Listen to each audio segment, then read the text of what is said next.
৫০ বছর অনেক কাহিনী, অনেক ইতিহাস। আমাদের চোখের পানি একদিনের জন্য বন্ধ হয় নাই।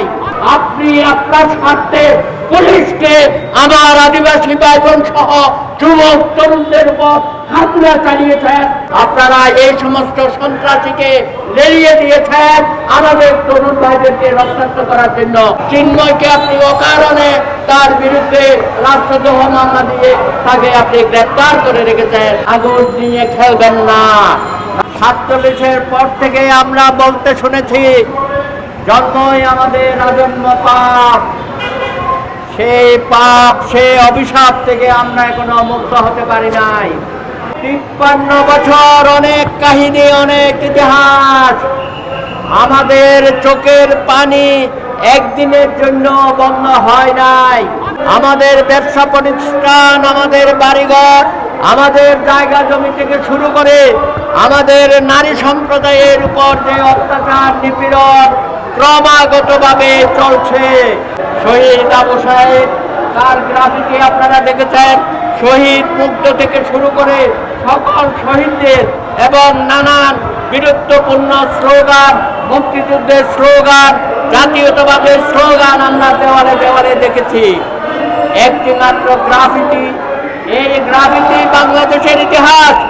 সেই গ্রাফিতে 5টি পাতা, একটি পাতায় লেখা আছে হিন্দু, একটি পাতায় মুসলমান, একটি পাতায় বৌদ্ধ, একটি পাতায় খ্রিস্টান, আর আরেকটি পাতায় লেখা আছে আদিবাসী।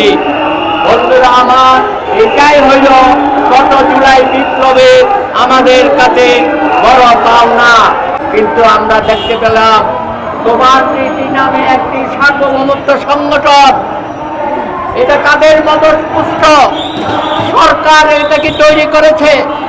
তারা কিভাবে দাবি তুলল সেই গ্রাফিতিটা বাদ দেওয়ার জন্য, আর দাবি তোলার সাথে সাথে আমাদের টেকনিক বোর্ডের কর্মকর্তারা সেই গ্রাফিতি বাদ দিয়েছে। অর্থাৎ আদিবাসীর যে স্বীকৃতি, সেই স্বীকৃতিকে চিরতরে মুছে দেওয়ার যে ষড়যন্ত্র, সেই ষড়যন্ত্রের মধ্যে পা দিয়েছে বর্তমান ইউনিট সরকার। আমাদের পুলিশ ভাইরা, আপনাদের কোনো পরিবর্তন হয় নাই। গত বিপ্লবের মধ্য দিয়েও তো দেখি আপনাদের মানসিকভাবে কোনো পরিবর্তন হয় নাই।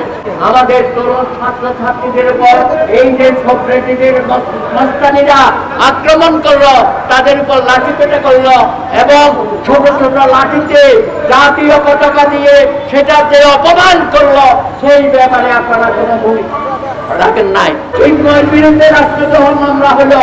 চিন্ময় কোনো পতাকা বহন করে নাই, চিন্ময় কোনো পতাকা তুলে নাই। যারা তুলেছিল সেটা বাংলাদেশের পতাকা না, অথচ আপনি বললেন চিন্ময় পতাকা অবমাননা করেছে, এই জন্য রাষ্ট্রদ্রোহ। সম্পূর্ণ মিথ্যা, সম্পূর্ণ ভুয়া।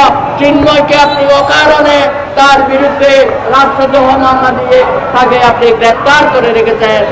আর যারা খোদ রাজধানীতে লাঠিতে জাতীয় পতাকা দিয়ে, সেটা দিয়ে আমাদের তরুণ ছাত্রছাত্রীদের উপর হামলা করলো, রক্তাক্ত করলো, তাদের বিরুদ্ধে আপনি রাষ্ট্রদ্রোহ মামলা করেন নাই। সুতরাং এখানে বৈষম্য চলছে।